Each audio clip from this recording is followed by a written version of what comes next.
So, you've got an idea for a business, the store of your dreams. There's just one thing to figure out: everything. That's why Shopify's all-in-one commerce platform makes it easy to sell online, in person, and everywhere else. Sell on social media, source products with an app to get that first sale feeling. It's the only solution that gives you everything you need to sell everywhere you want. So when you're ready to bring your idea to life, power it up with Shopify. Sign up for a $1 per month trial period at shopify.com/listen. This is the smell of a warm 3-day-old egg salad sandwich in a wimpy trash bag. Wimpy, wimpy, wimpy! Blech! And this is the smell of that same sandwich in a hefty, ultra-strong trash bag with new Fabuloso lemon scent. Hefty, hefty, hefty! Smell the difference? When life gives you stinky, get Hefty Ultra Strong with new Fabuloso lemon scent. It smells like clean, freshly picked lemons. So no matter what's inside your trash, you can stop the stink and smell the lemon. Hey, what's going on? This is Tyler with Black Diamond Softball and Fitness, bringing you a brand new episode of the Foul Pole to Foul Pole podcast. Today I wanted to get into the growth of the game, and I think this is a good time of year to kind of recap the season and kind of look back on the growth of the game in general, just in the last maybe 5-10 years. The popularity of the sport has just gotten crazy. I mean, if you look around, I'm just one of a ton of podcasts that kind of centers ourselves around the game of softball. And of course, I bring in a different flair to it, just like everyone else does. But you look at all the ACC, SEC, Big Ten, all these networks, affiliated with ESPN that they're pushing out a ton of coverage on softball. You look at early in the season with the tournament down in St. Pete that ESPN puts on down there, and it's broadcast early in the season, to regular season games. And then you have the conference championships, tournaments that are on. And then before you know it, the Women's College World Series is out there, and man, every single game is on and tons of coverage on that. I think, 10 years ago, I don't think it was out there like that. I mean, of course, we were watching softball on TV, but it wasn't the coverage that we've gotten. So I think technology has done great for just the sport of softball, but us and how we do everything, our lives revolve around social media. That's pushing it too. So just the popularity of the sport is really, it's amazing to me. I love being a part of the sport. If you see and you listen to my shows or the live shows that are over on YouTube or these sort of daily podcasts that are starting to pop up now, I love the sport. I'm missing the sport. It's a part of who I am. I have 3 daughters. My older 2, they still play. They play on the same team in the same organization. And I've gotten lucky enough to meet some great, wonderful people throughout just recently this year and previous years that we all just love the sport as much as anybody. I know in my area, the sport is growing. The popularity, there's more and more girls that are playing. And we talk about in a lot of areas, maybe the recreational leagues that are dying down, but the travel, the select teams, if you will, the AAU level is more involved. So you'll hear like on one side, people say, well, youth sports is dying. And then you turn the page over and you see it's a multi-billion-dollar industry with so much popularity with youth sports. I mean, it's a crazy business. Youth sports is a business now. And I think there's good and bad with that. But at the end of the day, everything we do in life that's good, someone's going to figure out how to monetize it. That's just everything. I mean, you look at where the Vines started, and now you have YouTube Shorts and Reels and TikTok. So you can make funny videos and make money off of it. Well, of course, now you put softball on TV, people are going to watch it. And then you have social media that, with podcasts, just like I was saying earlier, that, this is what we do, this is what we talk about, and people can't get enough information on it. I mean, you look how popular Jocelyn Allo was last year, chasing the home run record. I mean, she was the star of last year. And of course you had other players that were out there, but for a couple of months, if you thought of softball, it was on the college level, it was Jocelyn Allo. Put Oklahoma in the spotlight because the team was great. And then you got Jocelyn Allo that every time she got up to bat, everybody's looking for her to hit a home run. It reminds me of, Barry Bonds chasing the home run record. It reminds me of Mark McGwire and Sammy Sosa years ago, a couple of decades ago, chasing the home run record there. It just captivates the country and everybody's watching it. And I think that pulled in a lot of sports fans that maybe weren't too keen on softball. Maybe they hadn't seen it before. Maybe they just didn't pay attention to it before. Or if it was on, they may have watched it. But now they're looking up, who is Jocelyn Allo? Where is she from? Who's her hitting coach? Is she a senior this year? Is she a junior? Is there a professional league for her to go to? So it just opened up a lot of different windows and doors, if you will, for people to get involved with the game. And then you got, can anybody stop Oklahoma's offense? Is there any team out there that can do it? And then you're looking at like Cinderellas during the Women's College World Series. And I don't want to call Texas a Cinderella, but I don't think anyone had Texas getting into the final, other than Texas fans. Some of us that knew the talent that was there and the speed that was there and the pedigree from Texas and Mike White, we knew they had a shot once they got hot and got rolling. They had some stars there that could definitely could carry the team and get hot at the right time. But just going back to it with Patty Gasso there with Oklahoma, it was like a perfect storm, if you will. It was a great culmination to the season, having Oklahoma win the national championship the way they did. And it kind of, I don't want to say it bookended the growth, but it gives you this moment where if you just stop in time right there with softball, and then from this point right here, the end of the College World Series, and then just look back a couple of decades and look back to where go back to where they were wearing shorts and playing ball, or go as far back as the national team, the Olympic team, where they had gotten beat by Virginia Tech. They got no hit by Angie Tincher. I think that moment is probably the team that had Monica Abbott and Jenny Finch and Kat Osterman, the pitchers, and of course Angela tried out for the team and she didn't make the roster. And then just a couple of weeks later, there she is pitching a no hitter against them. And they were going around doing their exhibition. Team USA was kind of getting a tune-up for the Olympics. But for something like that to happen. So I think at that moment, it put sort of softball on the map. And it's an American sport for sure. It's America's sport, girl sport, if you will. I'll claim that. I'll make that statement. That'll be me. But let me put my name on that. America's female sport is softball. I'll claim that. But from that point, as you move into, the 2021, 2022 season, and you look at just the popularity of the sport, man, I'm so lucky to be a part of it on just even this small scale that I'm on. Just talking about it, I've been lucky enough to talk to a lot of different people on the podcast. Being able to talk to Michelle Smith, who is just a legend of the sport, and listening to her pump as much energy back into the sport as she does, and just being almost like a spokesperson, if you will, for the sport, because she is the ESPN analyst. She's breaking down the game. She's on there, and we can hear her, and we know who she is. She had a Hall of Fame career, 2-time Olympic gold medalist for Team USA. And before that, she gets into a car wreck and she shatters her elbow, and she may never play again. And then she comes back better than ever. She told me that her fastball got 3 or 4 mile an hour faster after her arm and elbow was rebuilt. She had to learn how to pitch again. So now we have her. Is anytime you hear a game, it's almost like you hear her and Amanda Scarborough. Amanda Scarborough is big on social media. She's pumping out Pitching Angel.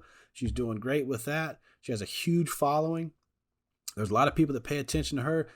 She's all over the TV. She's all over ESPN when the games are on. She does a huge thing. I don't have to tell you guys that. You know exactly what I'm talking about.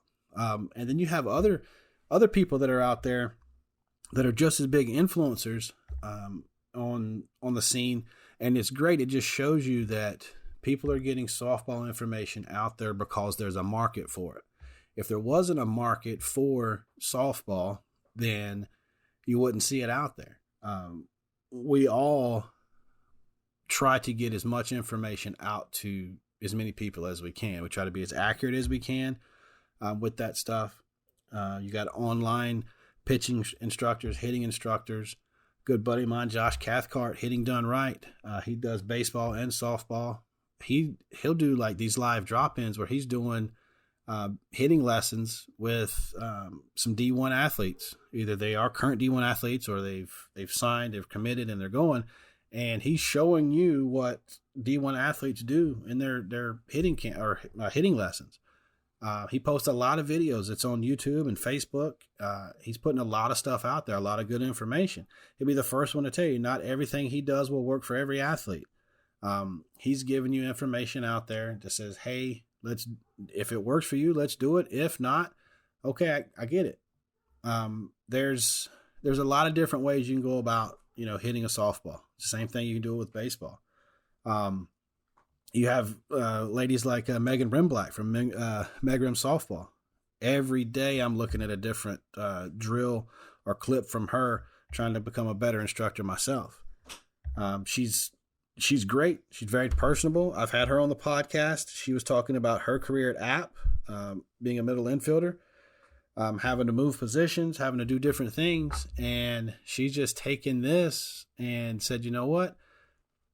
I'm going to learn how to do certain things, and I'm going to put my spin on certain things. I'm going to do this trial and error. I'm going to try to figure out what works best for me, and I'm going to put this out for all the little girls that want to become better ball players. Because let's face it, we can't afford instructors. We all can't afford instructors, hitting instructors, speed and agility coaches, strength and conditioning coaches, catching coaches. So moms and dads are getting involved. And we have people out there like Josh and like Megan that this information is out there on YouTube or Facebook or wherever you're getting this stuff. You can watch them do it, and then you can go out there and implement those same drills. I mean, we have a lot of parents that used to be athletes or still are athletes, and they're teaching their kids. And it's just another element before you get out there on that practice field. So the popularity of the sport, with it being mainstream, it's just a click away, whether you're on your computer, your tablet, your phone, or you're on your TV. This softball now is so popular. It's so easy to find it, and it used to not be that way.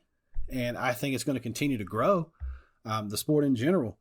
At the end of the day, you could go right now and just type in NCAA softball on YouTube, and there's classic games, there's last year's games. You can go. It's just there. It's at our fingertips now. And before, I would even go back as far as maybe 10 years ago, maybe 10, 15 years ago, and this has a lot to do with technology too. A lot of the information you were getting from were the people that had it, the people information that unless you were around them, you weren't getting the information from them. Now we have influencers out there and content creators out there that are building a base via social media, and they're getting such a big following that they can go around now nationwide and hold camps and hold clinics, and you can get out there and talk to them, and they're approachable. Not to mention Athletes Unlimited, not to mention the WPF, where we can go out here and see these, female athletes on their stage doing what they do. We can get autographs. We can buy their jerseys. We can talk to them. We can communicate with them. We can get an autograph. We can be inspired to be just like them. We have little girls that are 4, 5, 6, 7 years old that are able to go out there and say, I got a chance to meet Odyssey Alexander. Or I got a chance to meet Rachel Garcia. It's not just somebody they can see on TV and that's it. Now they can see them on TV, see them on Facebook, see them on social media. Now they know exactly how to get to their camp, and then they can show up at their camp and be able to have this experience with these college softball athletes. And I think that's great. And I can't wait to see where the future is with this. I know I had a chance a couple years ago to go down to Space Coast down in Florida for a U-Trip, sort of like a Summer World Series. And U-Triple-SA Pride was there. And just seeing not only my daughter's face, but all the little girls that were around, being able to hang out and see these professional athletes. They're doing what they love. They ran like a clinic, like one of the first mornings that we were down there. And they're able to learn from these girls that are professional softball players. And a lot of them at the time, they didn't realize what was going on. They just, hey, we're playing ball. These are, softball players, older softball players. But as they get a little bit older and they see that, oh, man, I went there. I got to meet so-and-so. It's so big. It's so huge. And, I think this is just the tip of the iceberg of where the sport's going to go. I was talking to Coach Tony Rico not too long ago, and we were talking about the popularity of the sport and the growth of the sport. And I asked him, where does the sport go from here? And there's a lot of different things in the works. Now, he knows a lot more than I do about kind of what's going on that side and the future of the game. I mean, he's in a lot of different circles than I run in, but he knows at some point this thing, not only is it going to be the American sport and the professional sport here, it's growing internationally. And he knows, I know, I think we all know that at some point there's going to be a legitimate professional softball league here, a lot like Major League Baseball. The WPF is doing great.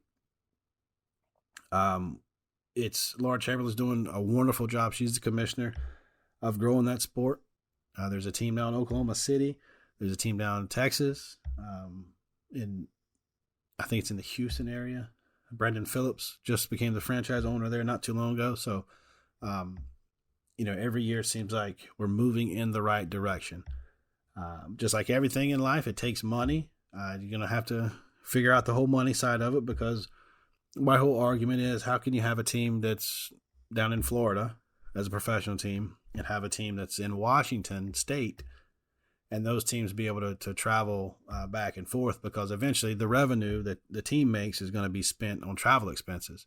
So they've got to figure out, how they're going to offset that, and, what kind of league, what time of year they're going to play, the facilities and stuff like that. But I think in due time, all that stuff's going to get figured out. So, again, I'm so excited just to be involved with it. I consider myself lucky. My daughters are involved in it, and I'm able to see the growth of the sport and the growth as them individual women, as they get older and grow, and whatever influence the game of softball has on them. I don't know how long they're going to play, if they're going to go play college. I know both of them have aspirations to go play in college, but I don't know what it's going to do. I know the game has helped them grow as people, but if they get out and they want to coach, or if they continue to play and they have a great college career and go play professional, who knows what'll happen. But I know the game has impacted them in a great way. So it's definitely done that for me too. So I'm looking forward to the future of the game. I'm looking forward to next year. Looking forward to the spring season. I can't wait. So I'm kind of jonesing for some softball. If you're jonesing for some softball, go check out the YouTube channel. I'm always posting YouTube shorts on there, kind of highlighting some of the best plays, some best pitchers, some hits, just whatever. Maybe checking out Janae Jefferson run in, or just, somebody hitting a home run, watching Rachel Garcia pitch or something like that. So there's all kinds of shorts on my channel. It's pretty much turned into a YouTube Shorts channel now. So go check that out if you're jonesing for some more softball. In the future here for Foul Pole to Foul Pole, we're going to continue pumping out the podcast.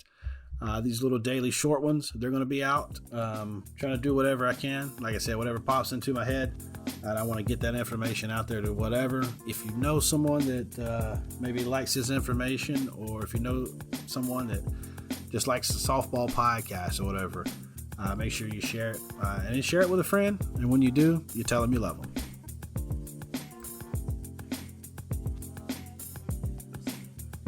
Hello, it is Ryan, and I was on a flight the other day playing one of my favorite social spin slot games on ChumbaCasino.com. I looked over at the person sitting next to me, and you know what they were doing?